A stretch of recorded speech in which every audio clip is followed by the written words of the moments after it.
My name's Mackenzie, and I started a GoFundMe for the adoptive mother of a nonverbal autistic child. The mother had lost her job because she wasn't able to find adequate care for this autistic child. So she really needed some help with living expenses, paying some back bills. So I launched a GoFundMe to help support them during this crisis. And we raised about $10,000 within just a couple of months.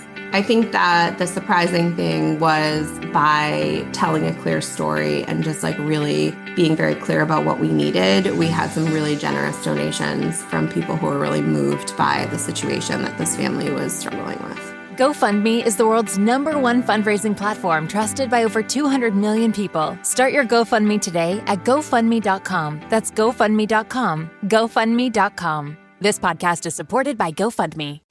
Thank you for calling the Bombas Comfort Line. Bombas make socks, slippers, tees, and underwear made with the highest quality materials. Press 1 for comfort, 2 for style, 3 for donation.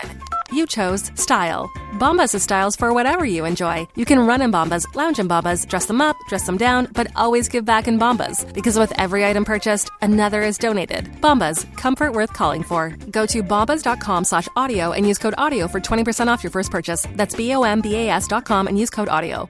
Hello and welcome to IM's AEW Adventures podcast on the Social Suplex Podcast Network. Help the network out by leaving us a 5-star review, give a donation directly through Red Circle, and become one of the amazing community by joining the Social Suplex Discord. Link is in the description. Read the Social Suplex newsletter. Shout out to Trish and Tim as always, and to every person who's contributed so far. Listen to the other top-notch shows here on the Social Suplex Podcast Network, One Nation Radio, Keeping It Strong Style, All Things Elite, Wrestling Art with Chris Things, Trish and Sarah, Tunnel Talk, Sam Brown's AEW Match Guide, and Joe Sheeing Around. My name is Matt Maher, aka Imp, and this is your quick look back at the AEW week that was. 30 minutes of Revolution from the Crypto.com arena, Los Angeles, California. Screw WWE. AEW is going head to head with the Oscars. Aim high, Tony.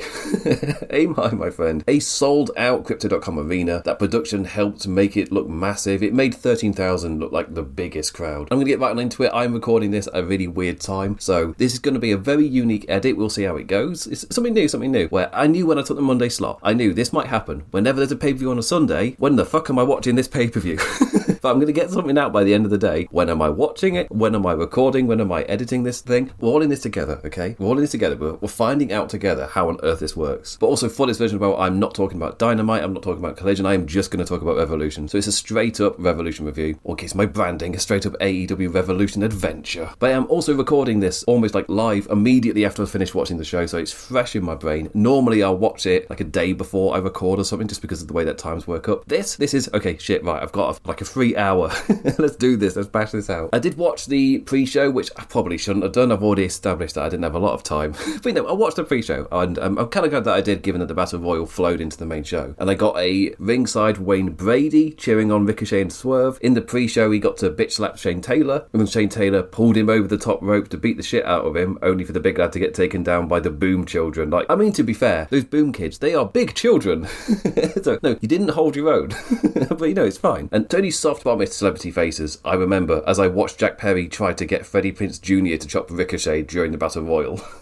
And speaking of, that Blackjack Battle Royal gave us another AEW pay-per-view going live partway through the final pre-show match. I felt like this one was a lot more natural, given that it was a multi-man match where any form of chaos could happen. It wasn't like a contest affair where it feels like, okay, you're purposely making sure this flows into the main card. This felt more like, oh, it's a multi-man match, anything could happen. And what a coincidence, we're down to the final two, ready for the live show. Oh, what a huge coincidence. It's the two people who are feuding together. All the pyro going off with those final two in the ring, Jack Perry and champion Ricochet, into a full-on apron fight, and the dickard lost his national championship. Fireman's carry shifted to being set up on the shoulders and a reverse Rana onto the apron. Pure babyface again, Jack Perry celebrated with his ringside mum and sister as Dickhead O'Shea threw a tantrum about. The other thing I appreciated is didn't waste any time. He didn't get yes, he got the pyro going off and all that stuff, but as soon as that was done, it was like, okay, into the final flow. Let's not waste any time. The show, this match match is technically overrun in terms of how we're presenting it, so we're not going to stretch this out and turn it into a match. We're just going to go for the finish. And the new national champion, Jack Perry, got to celebrate with all pyro and everything, which was something across this show. There was pow pow pyro over the course of the entire show. Whenever somebody won a new title, spoilers, there were plenty of title changes across here. Whenever that happened, there was like huge pyro things on the screen, which is a note from WWE, but I felt like the way they were doing it was slightly different. It felt grander somehow. Whilst in WWE, it feels relatively staged, but I think that's the rest of the production makes the pyro going off on the stage like feel way more staged than if you were to watch it like on this show here, where technically you would think it's just as staged, but I guess the way that the whole rest of the show is produced, it just fits a lot more naturally into the flow, which feels like a weird critique because it feels like it should be way more natural in the WWE flow. But in WWE, it comes across as being a bit too staged, whilst in AEW it's seriously, it must be just as staged. It feels like it fits a lot better. And maybe that is because you save it for the big show here. Like, genuinely, I have massive applause for the production for this. They did a really good job at making this arena feel like the biggest thing ever. Because AEW have done bigger numbers than this. This was massive for a Revolution show. We've literally done Wembley and stuff, but this crowd felt absolutely massive. So massive shout out to the production. Anyway, the one I'm actually going to do a sound kit for, the real first match of the show, FTR versus the Young Bucks, the AEW Tag Team Championship, on a Revolution that I thought absolutely flew by. I really enjoyed. Then I felt it in the final two matches, because the final match is like a big war, so you kind of meant to feel a bit of fatigue during it, so that one, like, okay, that's fine. But when Darby Allin and his tag friends came out for their match with the Dogs, that was just like, oh yeah, I forgot about this. Oh yeah, I was ready to go to the main event. I didn't need this piss break match. But I'm not watching it live. I've been pausing every hour to get a cup of tea, or, you know, going off and actually, like, physically leaving the house, coming back when I'm actually free to watch a little bit more of it. I've had to bloody chip away at this show. So anyway, it's playing a sound clip from FTR versus the Young Bucks. Time on Matt Jackson and oh no! Avalanche center machine! Come on! 1, 2, 3! Unsurprisingly, I very much enjoyed this match. Going into it the entire time, I was just like, how are you going to convince me that there needs to be another one of these? Like, I just, like, who is the best tag team has been a match they've already done. But I didn't mind the idea of framing it as we were meant to be doing another one of those. Instead, you made it personal, which has kind of been FTR's memo for this entire heel run. They'll just make things too personal, they'll take things too far. But it gets them the win. It works. It makes their opponents not really concentrate or make little mistakes or little things. But I guess technically it's the same thing that happened here. My Family Loves Me video play for the Bucks entrance was all the Massey kids on out to pose with their entrance. FTR out in Boston Celtics white and green, which I obviously understand the gravity of because I know all the sporting occasions. I know everything about the Boston Celtics, and then wasn't lucky that I was just in a chat where people mentioned it. So I've not picked up that was the Boston Celtics. I would have had no idea. Just a highlighting of Dax and Cash having made this more personal. Now that all the kids that Stoke ripped into are ringside as the Jacksons choked Cash right in front of them. Wasted no time bubbling into a timekeeper's table toss and a bit of face blood for Nick Jackson and that assisted pile driver onto the apron for Matt. We got a lot of face blood tonight. There was a lot. All because they were in Hollywood, California. Didn't mean that they, you know, for the actors and celebrities, you got to be a bit kinder. You're on the big stage, you got to be a bit softer of a show. No, this was a lot of blood. Before you even get to the main event, there's a lot of blood. Dax also donned the red, but Nick's was properly deep crimson as FDR singled him out for all those fists. The ring mat just painted with splatters of red by the time Matt got his tag in. The crowd responded really well to Matt's kids amping him up, telling him to go on, get him, go get him. Dax and Cash being so focused on getting one over in front of those grubby children nearly cost them though. The Bucks' brother chucking his drink in Harwood's face led to Wheeler accidentally diving on his teammate. More mockery shouting to ringside. Oh wait, there's Wayne Brady was there. I could do the joke. More Colin mockery shouting to super kick party the Bucks before both FDR baddies got locked into sharpshooters. How dare the Bucks use Bret Hart against them? Double suplexes off the apron for the painful as fuck pay-per-view bumps. Slipped in a puddle of blood, certainly a line for the sickos, and we've not even got to the John Moxley match, nor Texas death still to come. Superkick party, Nay driver thanks to a Stokely magical healing. Shatter Machine kicked out of. I was kind of sad that we didn't get a Linda moment for Stoke. Instead they were just very obviously being like, oh no, he's going to interfere and then sit back in his wheelchair. I realised I might need to explain the Linda moment because that was 24 years ago. 25 years ago, fuck. Literally a quarter of a century ago. In the WWF, the woman who's now famous for calling AI A1, back in the day, just a wrestling related controversial person person instead of being a political related controversial person. There was an angle on TV where she was sat in a wheelchair for ages, and then Vince McMahon, the character, was lording it in front of her and taking the mick and whatever. I'm putting it lightly, it crosses lines on purpose, and the retrospective, oh dear. But the whole angle has Linda McMahon, basically the idea is she's drugged out and she's in the wheelchair, but unbeknownst to Vince McMahon, by the time we get to WrestleMania, Mick Foley's caught onto everything and whatever. They've all helped, the McMahons have all kind of got together to screw over their dad, so they're pretending that Linda's still on the drugs, meaning that when you get to WrestleMania and she's in the wheelchair, you get the largest pop in the world where she stands up out of a wheelchair, and then you realise, oh crap, like they've all got in on this together to screw over Vince. It's like a really well done bit. So part of me was like, at the best opportune moment, can give Stoke his Linda moment, and we can take this moment back from, you know, the weird people. Like, take this angle back, we can call it the Stoke moment. But no, Stoke's way too cheeky for that. He's just gonna like jump out of his wheelchair and then be a full mockery of it. Shatter Machine was kicked out of, assisted pile drive spike for the crowd shouting to the referee that Nick's foot was on the ropes, and in this moment I was like, I think the crowd are in this one. I think they've got them. Perfect to get the boos ringing out as FTR hit their mocking super kick party and FTR trigger. Kicked out at 1, and there's our Young Bucks on pay-per-view extra gear. Shifted right up into it, that constant pace till the end. Love the call from the Meltzer driver to instead have Nick diving on out onto Stokely first. The crowd on their feet for like the full 5-minute closer. Avalanche Shatter Machine for the win, and bloody hell, they absolutely delivered. Defeated the Bucks in front of those damn kids. Really, really solid match. Absolutely brought it. It's Young Bucks versus FTR. Like, you know they're going to bring it. It's just like they've done it so many times that character-wise, story-wise, my personal investment in them doing the match again-wise, like, it was a real struggle to actually get me to care. But I felt like they did everything they could to just throw something different, to throw something new. You're not going to get the two teams talking to each other in a promo in the middle of the ring. We never got that segment, which is good. They managed to avoid it at every single turn. And then the match itself was just a ton of fun. And the Young Bucks found their pay-per-view Young Bucks extra gear, which probably makes it a really good decision to have this be the technical opener of the show. Get them amped up for the crowd. And then we get to the reveal after the match. The lights go out. Revenge? It's revenge! Cope on out onto the stage. Cage in the ring. Finally got to our Canadian return and Ed and Christian tag title challenge. Ah yes, here we are. As soon as FTR won the belts, I was like, okay, we're going to be hyping up FTR, and then Edge and Christian will return, and then we'll get Serious Adam.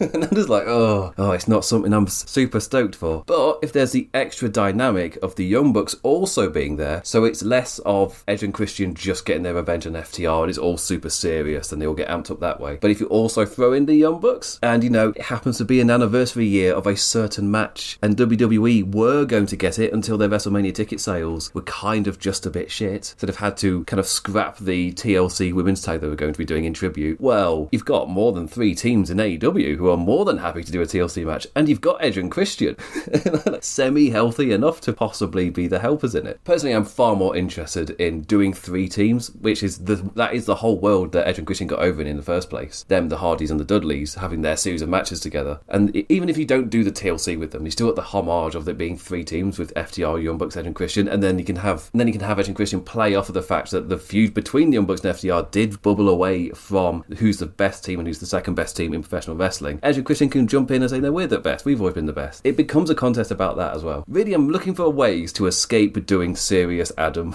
It's the last version of Cope I want to see. But yes, if WWE aren't going to be doing their TLC tribute, AEW have proved they are more than happy to pay respect and tribute to wrestling's past, even if it's not entirely called for, with the Ciampa reenacting his entire heel turn. Like, it's not needed. But, you know, pays respect to wrestling past. So a really strong match to open the show. On to Toni Storm and Marina Shafir. This one, the match itself isn't the thing that people are talking about, but there's something that happens here that got people talking. Everyone banned from ringside for Shafir to kick her foot to Toni's face. The Wii pay-per-view singles match test/elevation for the Death Rider ass kicker difference maker. Plenty of kicks to the tits in the beginning, but we elevated into another of those pay-per-view off the apron suplexes. A little laugh as Marina asked Giovanni, "Where's Brian?" whilst kicking Toni in front of the announce desk, and McGuinness just gave a cheeky thumbs up. Like, I'm not complaining. He's not here. Storm moved though, and the woman kicked to the desk, her opening to have a little nibble on Shafir's foot. Shafir's taunt to do better immediately got answered with Germans galore and 3 ass-charged corner hip attacks. Storm 0 after and a kick out. Toni headbutt caught into Mother's Milk, so Storm countered that by literally going for some milk, squeezed Shafir's tit and went in for a nibble. Caught Marina so off guard, enough for Storm to cradle her up with the big package pin and the win. And it looked like Toni Storm was fully just in her normal character, laying on the stage, swimming, just swimming in her victory on the stage. When there was an interesting reaction, there was a murmur, because I didn't know what was happening, because the camera's focused on Toni Storm, and there's a murmur of both a pop for a big surprise and boos. And as soon as it showed who it was, I immediately understood the reaction. Stood in the ring was Ronda Rousey. She made an appearance, or maybe a couple of appearances for Ring of Honor, but I think that's the only wrestling she's done since leaving WWE. Ronda Rousey entered the ring and beckoned the woman back down to it. Security held them all off, but Shafir took advantage of the security hold off to get a cheap shot on Toni Storm and completely rock her. At first I was like, oh, this was meant to be Shafir's focus and possible elevation. And then all the focus goes to doing Storm versus Rousey. But Shafir did get the last shot in. Like, Rousey's last wrestling run left a lot to be desired, but you slot her alongside Shafir and getting Shafir over is still the main mission, then sure, I guess that can work. It's just, there's a hefty reason not to, and that is the AEW audience. The audience that they have manifested in AEW. The audience that chants fuck ICE doesn't want anything to do with a school shooting denier. That's quite the hurdle to overcome. Her most recent stuff has been right-wing grifting or appearing on a mixed martial arts show with cancelled people as if she's one of the other cancelled lot. It's fair to say they're going to really struggle to get her accepted by the AEW audience. There's massive hurdles to overcome. But if you're going to feature her, I guess as the helper for Marina Shafir, as like an extra in the Death Riders, like she's not going after titles or shit. She's immediately not a main event program person. But they're going to really struggle to get the AEW audience onto her side. Even like a heel role, like for her to not have X-Pac heat. Then an amazing transition with Shafir and Rousey walking out through the crowd and Jon Moxley's music played. Cut to the walk-in for both women to amp the man up with a hit. I really did like that transition because you've got that momentum of the Rousey surprise and immediately rolled into the hotly anticipated Mox and Takeshita match. But I've not been on social media. I reckon, in spite of Revolution being a really strong show, that most of the takes are going to be about Rousey. That is my huge suspicion. I've not been on, again, as I said, I've literally finished watching the show and come to record this, but I feel like I can predict it. I feel like that's going to be what a lot of the conversation is going to be about. But yeah, you've got what, I don't know who's made the call to bring in Rousey, and I feel like as a character, if you're going to slot her somewhere, this is like a perfect place to slot her. Again, as Marina Shafir's second, and I'm putting a huge emphasis on that. Yes, Ronda Rousey's like the bigger name, but AEW is putting a lot of stock in Shafir. So as long as she stays as Shafir's second, and the entire point is putting Shafir over, I can somewhat roll with it. You have a real hard time getting her over with the AEW audience. But into the Continental Championship, no time limit, everyone banned from ringside as well. There must be a winner. Jon Moxley versus Konosuke Takeshita. This one had the crowd absolutely buzzing. We had multiple matches on this show which not just had like a buzz feeling within the arena, but it also had like there's a rumbling throughout there too. Mox zoned in on Takeshita's ankle. A stomp onto the apron left the man bloody and groggy. Amped him up for a charge, right into more Mox beatings, but we did get to see the man be hyped up, losing blood but finding motivation, as Nige put it on commentary. Cue a full flow of head-related offense for the champion. Konosuke got to show his fight, swinging a lariat and shouting with his face half bloody, but he sank to Mox's level as he bit the bald man's surely sweaty head. Suplex party with the crowd popping loud for every single beat. Your strong style kick out at one afterwards got them rumbling and chanting AEW, AEW. Raging Fire was clutching his left leg, a big deal made out of Mox kicking out. Slow to his feet, a limp to the corner as California chanted to fight forever, but Takeshita stopped his running charge with an me knee, and Mox immediately snapped him with a Death Rider, and the kick out had the crowd making such an incredible amount of noise. Then again, after the top rope variant was also kicked out of. Defiant middle finger in the choke, Takeshita trapped and fading, and Mox retained. A genuine surprise with me fully expecting this to be Konosuke's moment. Hard to be upset after a match that good though, and these were my emotions before the aftermatch played out. The two shared mutual respect after the match, or at least like Mox tried to. Takeshita teased exiting first, drew out the response from the crowd best he could for a simple handshake, out into the crowd, and lights out again for a second time, Tony. A bold science man fixing a man back into action, like Hugh Jackman in Wolverine Origins, or I guess Bane in Batman with that raw William Billiam, it's Will Ospreay. Jumped the Death Riders and took all of Mox's friends down. Almost hit his head on the apron with his twisting moonsault to the outside. Didn't get his hands on Mox, but we got our answer why Mox retained. Mox may be more of a goodie nowadays, but he's still the same character that took out Ospreay at Forbidden Door. He has still got to pay for his past sins. And I did really like commentary hitting on that. Suddenly it makes sense why the retention happened. Because I wouldn't have wanted a Will Ospreay interference or whatever. Everyone banged from ringside for me includes people not in the stables, because I'm so used to whenever I see the stipulation from the other side, it's like, oh, well, someone who's not in those stables is going to interfere. Somebody who's not in their teams is going to get an outsider interfering, or like someone tangentially related. Like, nope, everyone banned from ringside means everybody is banned from ringside. But Ospreay returning, I want to say a fair bit earlier than I was expecting. I was expecting another pay-per-view cycle of these videos hyping up his return, and then he can maybe, I was thinking they might actually just build up to a show doing it, but no, it seems like his recovery must have gone really well. Good for him, given like how scary a surgery it was to be back already, and it's only March. I mean, I'm assuming for him it felt way longer than that, but still, that's cool to see. The AEW Women's Tag Team Championship, Babes of Wrath versus Divine Dominion, Bane and Cross. Willow's left shoulder all taped up after a kickoff match with "That's a Talk tall bitch, Lena Cross. It feels very different coming out of my mouth than Harley Cameron's Aussie accent. Just realised mine has a lot less sass to it. Harley on her own for a fair portion, with her tag partner's recovery time taking longer than usual. Then when Willow did tag in, she had to try and fend off 2 tall women at once, pounding the mat amped up after the pounce, clutching her shoulder looking for Harley to team with her. Both Bane and Cross in the ring ran dominant. With Harley down on the outside, it quickly became just a matter of time. Speaking of time, they really didn't have a lot to work with here. Made quick work zoning in on Willow. Double chokeslam, and the era of the tall women begins. We get our correction. It just really screams that Bane and Ford were meant to win the titles. Unfortunately, Ford got injured in the match. So I think they did alright with the hand that they were dealt. Give Willow a little hurty thing, given that she's a double champion. Nice and easy.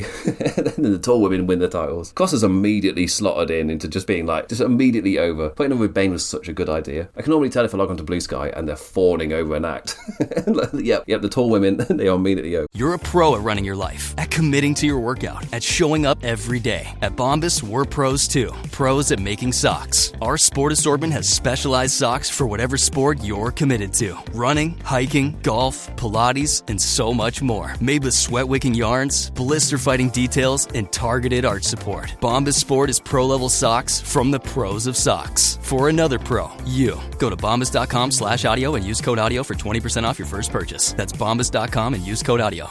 If you're a podcast host, listen up, this one's for you. My name is Allie Jackson. I'm the host of Finding Mr. Height, a dating and relationship podcast that I've been doing for 4 years now, sharing my positive and practical approach to dating that's built on my own life experience. And I wanted to share another experience that I've had, my secret behind monetizing my show. It's called Red Circle, and I was just telling my colleague about how much I love their platform. With Red Circle, not only am I getting a seamless hosting experience, but I also love the support I receive in ad sales. It's not just typical ad sales either. It's targeted opportunities based on my show and my life. And the platform is super simple. You just set your preferences and Red Circle matches you with sponsors that align with your show. You can vet every opportunity and their platform gives you great analytics. More recently too, my Red Circle team has brought me opportunities outside of my podcast on social media to really augment the podcast partnerships, bring them full circle. I just can't recommend them enough. If you want to give it a try, go to redcircle.com to get your free trial. That's redcircle.com for a free trial. Swerve Strickland versus Brody King. What a match this was. This was another one that felt like it had the crowd rumbling. Who is the most dangerous man in AEW? Well, Swerve came on out with a hook on that chain now. This wasn't no lock up and pose your oiled muscles affair. A Brody charge and Swerve house call within the minute. Intent right out the gate as Swerve took the protection off the bottom turnbuckle hook. Right in on the neck as commentary reminded us of Brody King's former injury. More turnbuckle fun times. This time the top left one and for Strickland's fingers. Both lads competing to show, no, I'm the violent one. The black hole slam onto the exposed flooring sounded brutal.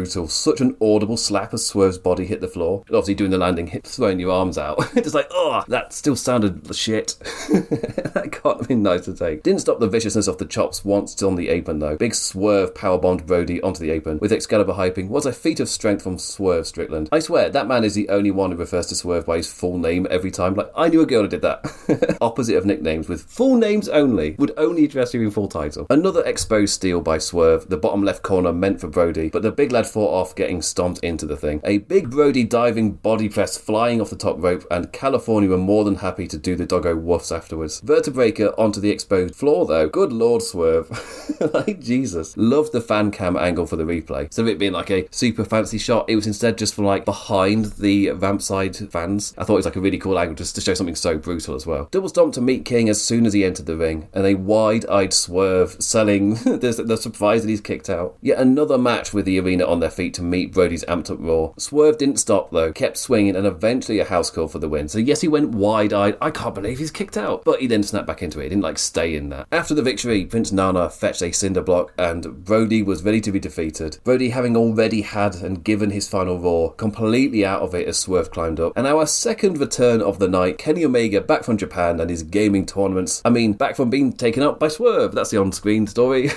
I didn't see him all dressed up at a tournament. No, that's not what happened. Kenny Omega returns as well. Do I count as Ronda Rousey as a return? It's a debut for AEW. They did make 3 matches in a row where somebody ran out afterwards. But one of them was Will Ospreay, the other one's Kenny Omega. So, I'm not really too harsh on it. Both are quite exciting. But yeah, I thought this did absolute wonders. This was a show where they both featured Brody King and Bandito in similar reasons of match, just to in defeat really get them over. And I felt like both matches really succeeded in that. Andrade and Swerve are stars. They're of that star level. Brody King and Bandito are knocking. I really like that in terms of, pay-per-view, establishing who the real top guys are, whilst also showing us that top status isn't secure. Like, these are the guys who are really threatening to break in. I thought it really delivered on being that violent match, testing who is the most violent guy, without really stepping on the tones of any of the violence that was going to come later. 2 out of 3 falls, the AEW Women's Championship, Tekla versus Chris Statlander. Tekla with the cool champion's entrance, blood in her eyes, firepower on the stage. It me, Tekla. The crowd went ooh so many times during the run to the first fall. Tekla dodging a lariat with her bendy spider times, then Stat catching her in a headlock and just spinning around. Then the first fall itself with the roll, bridge and baddie grab onto the ropes. So less oof or ah, more ooh. Like, ooh, that was nice.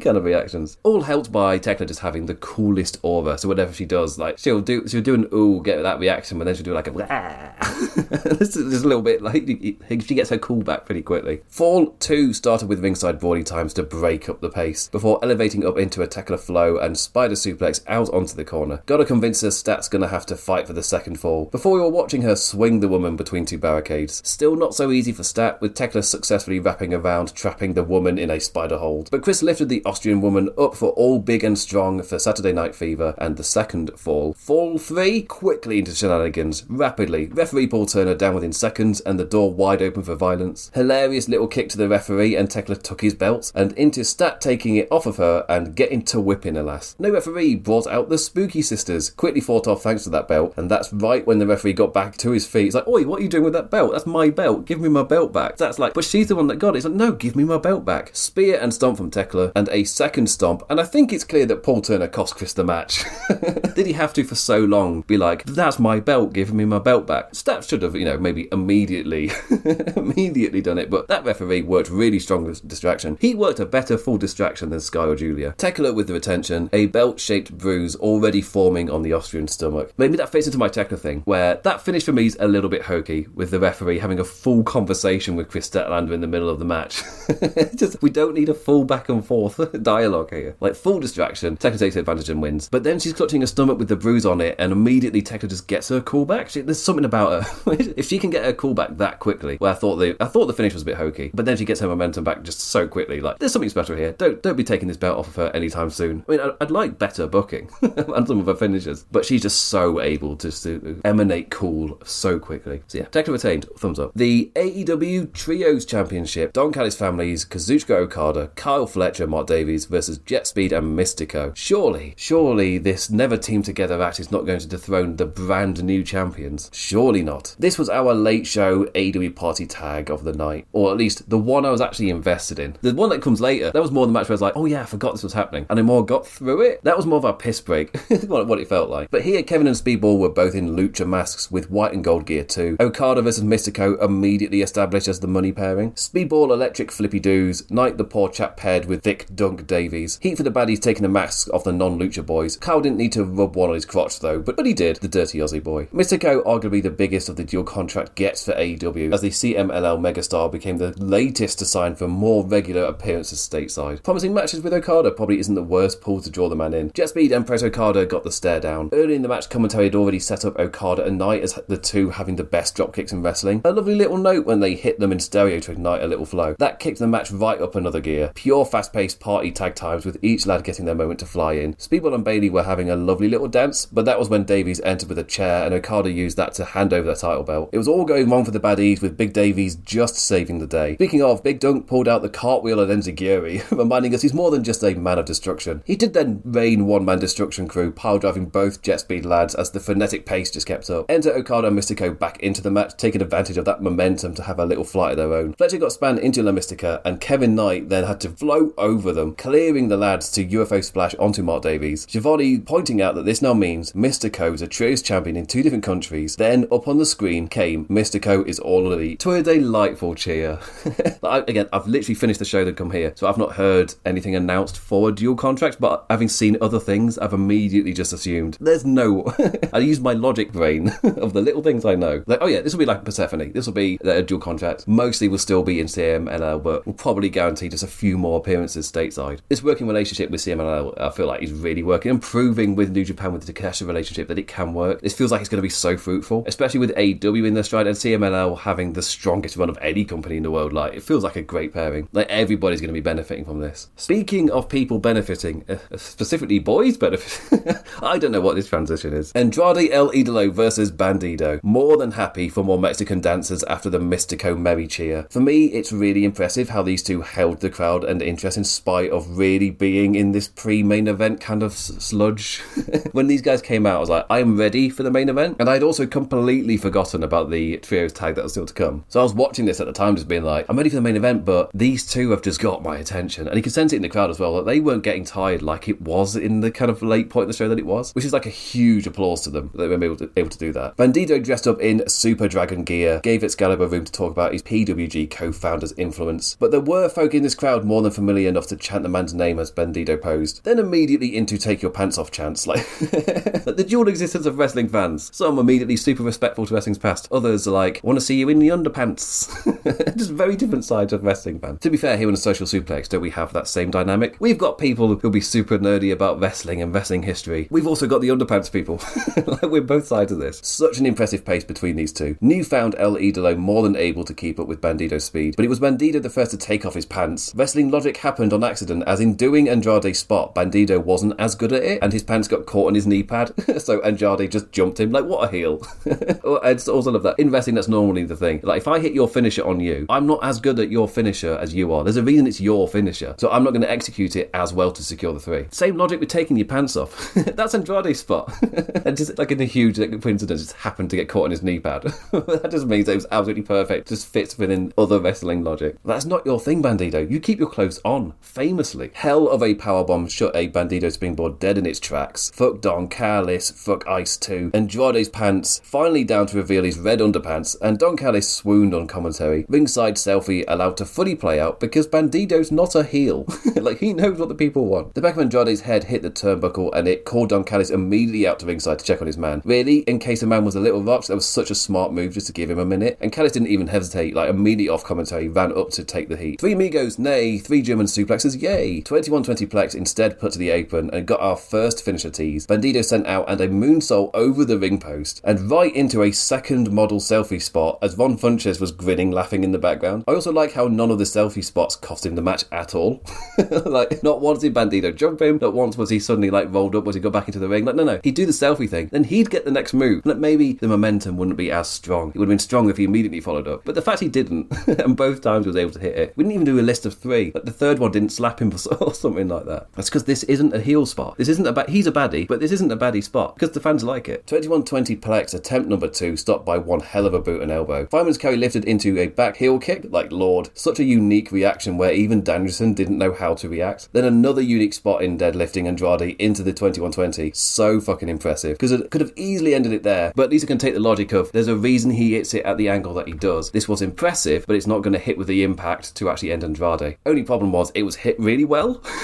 Like, it looked amazing. Andrade with his DM off of Brett's rope in the end looked incredible, really, with this like a snap pace to it as well. I could sense it in the crowd, but maybe I was projecting, but I was just buzzing after that. Andrade's really stepped up, but this is the Bandido effect. This is what I've become familiar watching him on Ring of Honor. The Bandido effect brought to the AEW pay-per-views. Thought this did an amazing job of elevating Bandido up just like they did with Brody King. It's the same idea. Swerve can elevate Brody King, Andrade can elevate Bandido, but you also establish that Swerve and Andrade are the actual current stars. Round of applause all round. This next match, they bloody went for it. Like, I cannot fault the aggression and just like the pace that these guys went at. But as soon as they came out, I was like, this is the pre-main event, go to the toilet type of thing. I completely forgot this was on the show. Out of every single match on the show, for me, this is the one I get rid of. I would have needed like utmost confidence that the previous match would have delivered the way that it did. So I gotta have a massive ego on my own show here to be like, this show's gonna be so hyped that this match right here, we don't even need a break. We can just flow straight into the lengthy main event. Thing is, the previous match was so good that it left you hyped and buzzing rather than drained and tired. Obviously, I wasn't there in the live crowd, but that's the feeling I had afterwards. So it turns out you could have just not done this match. If anything, this match brought me down rather than elevating me back up. But you could see in the live crowd, people went to the toilet. They got refreshments. They got ready for the main event. And then, of course, the main event itself has quite lengthy entrances too. So anyway, who was in this trios tag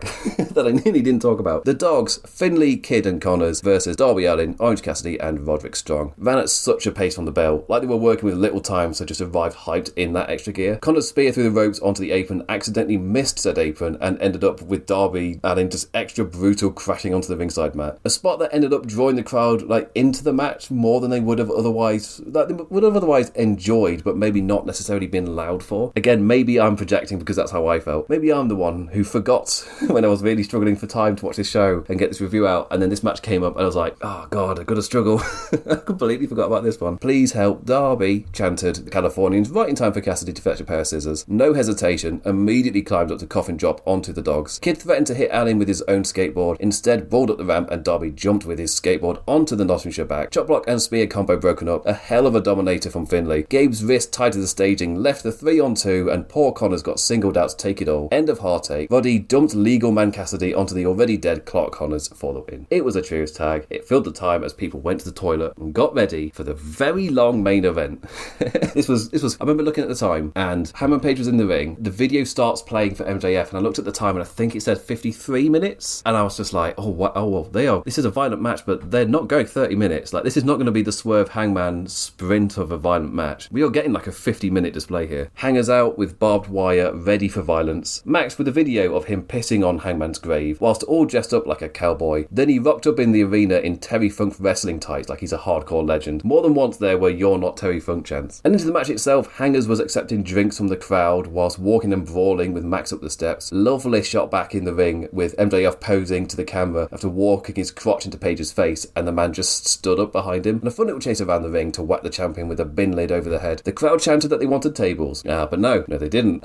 Adam knew better than this. "You sick fuck," chanted as he gave Max paper cuts on his finger webs with a happy birthday card, then back to his teacher roots with the staple gun, stapling said card to the man's right titty and yanked it off. A wee pause and moment for Hangers to fetch a window pane. Max just immediately smashed it in the middle of the ring. You ain't gonna catch me doing that indie bullshit. Seconds before getting slammed onto the pile of glass formed by him smashing the thing and dragged across the broken glass. Still looks brutal, even though it's just what I've seen before. Just like, it still has that same kind of grimacing response. Oh yeah, that's when Page reminded us he's got that barbed wire he brought on out with him. Fair to say that man arrived with ideas. MJF all bloody donning the crimson for a permanent smile formed by barbed wire. Max finally found his dark place, all grumpy frown on his face as he took a shard of glass and sliced across Hanger's forehead. Then it was time to get slammed into and dragged across through the glass. Fair to say at this point that no, they were not chanting for tables. They were a little bit past a fun little table spot. MJF, the professional champion, grabbed the brush mid-match and just swept all the glass out of the ring. Sweep forever wasn't a chant on my bingo card. The brush snapped in half and used as a weapon was the only possible ending to that bit, however. That's a freaking syringe. The callback Max promised, but still surprised everyone by following through. A needle through the cheek and he pressed it in to shoot water out through the other side.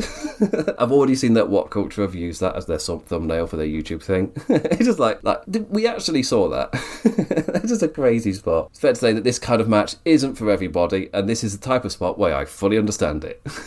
When I'm watching water be sprayed through a man's cheek, I can fully understand why this isn't for everybody. A chair wrapped in barbed wire got a reaction in spite of them having just done the syringe spot. Whoever sets it gets it rules for Adam though. Alabama slam onto the chair and wire cut his back with MJF still in his dark place. Max fetched a table. No real pop given how far they've gone at this point. Immediately begged the question what they were planning. That was the worthy odd "We Want Fire" scattered, which should tell you the place they'd successfully taken the crowd to. It's just an interesting note that either they weren't allowed to do fire or there were never any plans to do fire, but they successfully got the fans to a place where they were like, they're gonna do something further. What are they gonna do? Like, it was escalating and it was escalating, and it made all the logic to them in the world that they were going to do fire.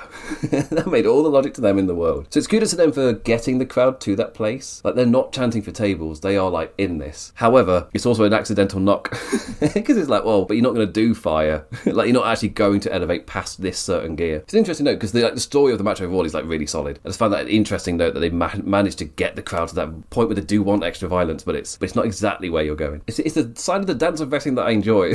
Just analysing, just getting the crowd, trying to get the crowd to a certain point where you want them to get the response that you want, and how in something like this that they basically have done that, but it's gone a little awry.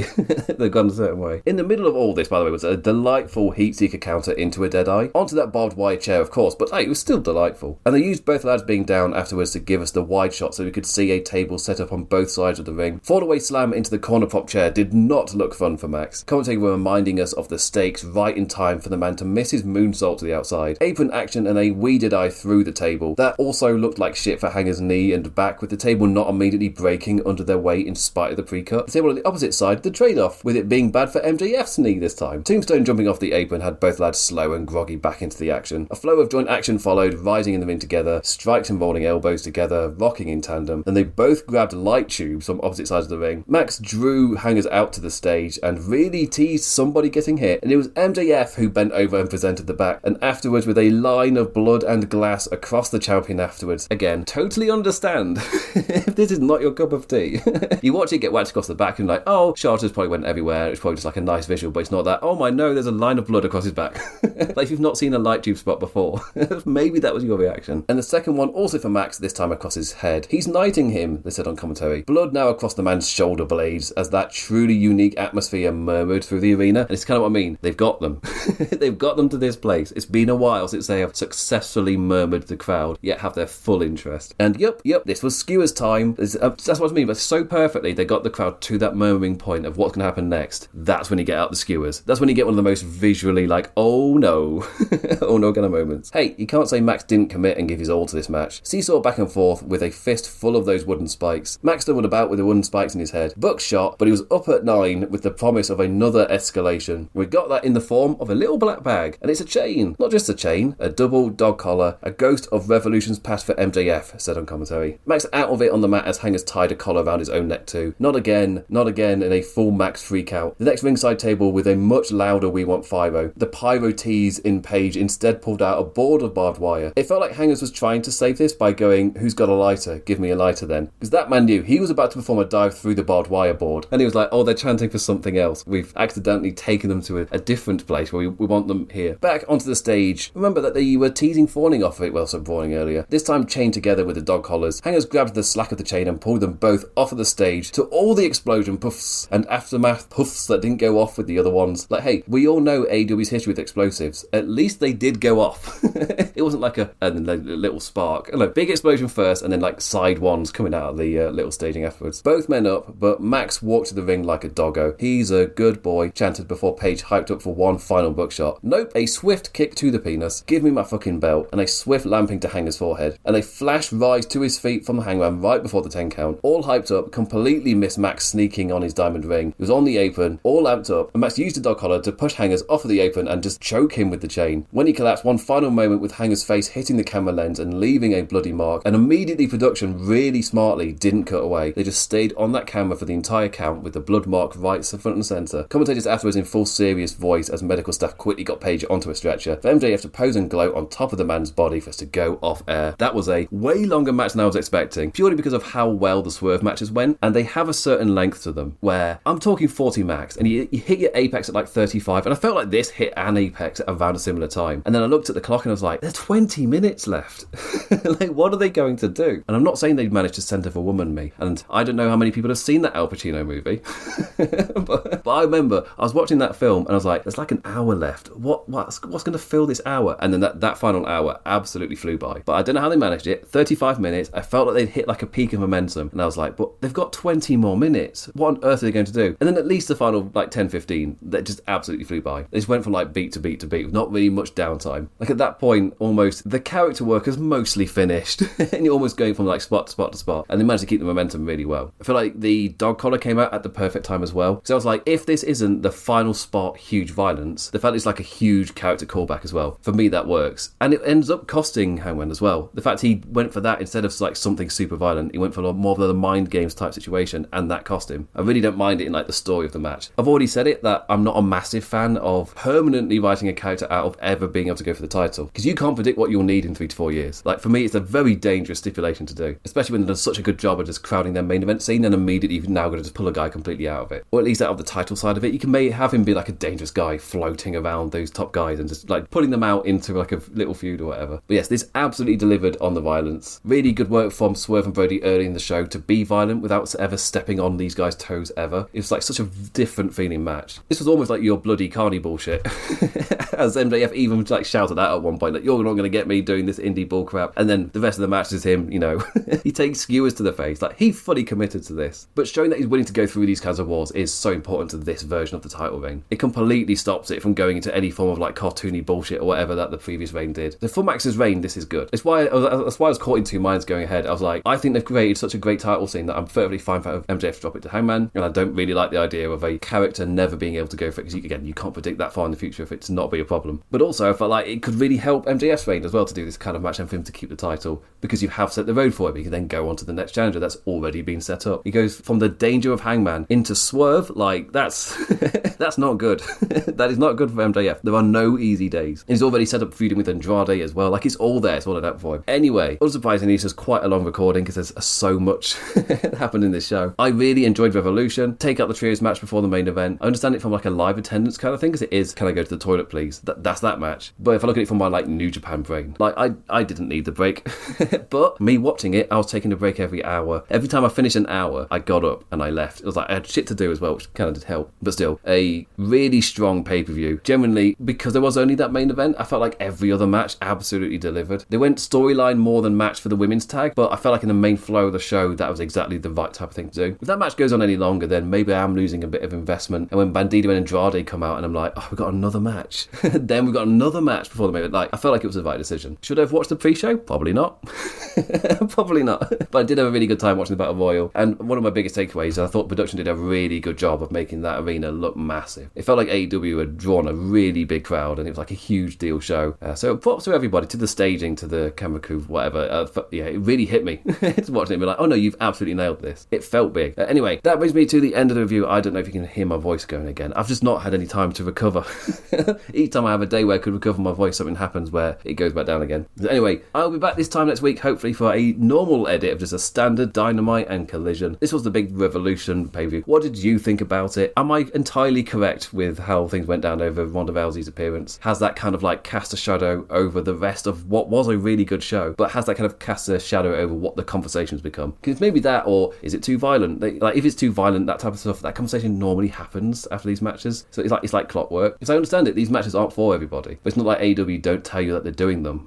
Like, you know going in what this is. Anyway, I'll be back this time next week. So with that, I bid you adieu. Ta-ra, duckies. Ta-ra. Studies show that 100% of everybody in the world wants to curl up indoors and do nothing because it's so darn cold out there. That's why many people are turning to Bombas, whose pillowy plush slippers and warm merino wool socks have been said to be the most comfortable in the history of feet. Bombas products have been found to boost coziness by up to 1,000,000%. Okay, enough fake statistics, but could Bombas socks and slippers really be the cure? Go to bombas.com/audio and use code AUDIO for 20% off your first purchase. That's BOMBAS.com and use code AUDIO.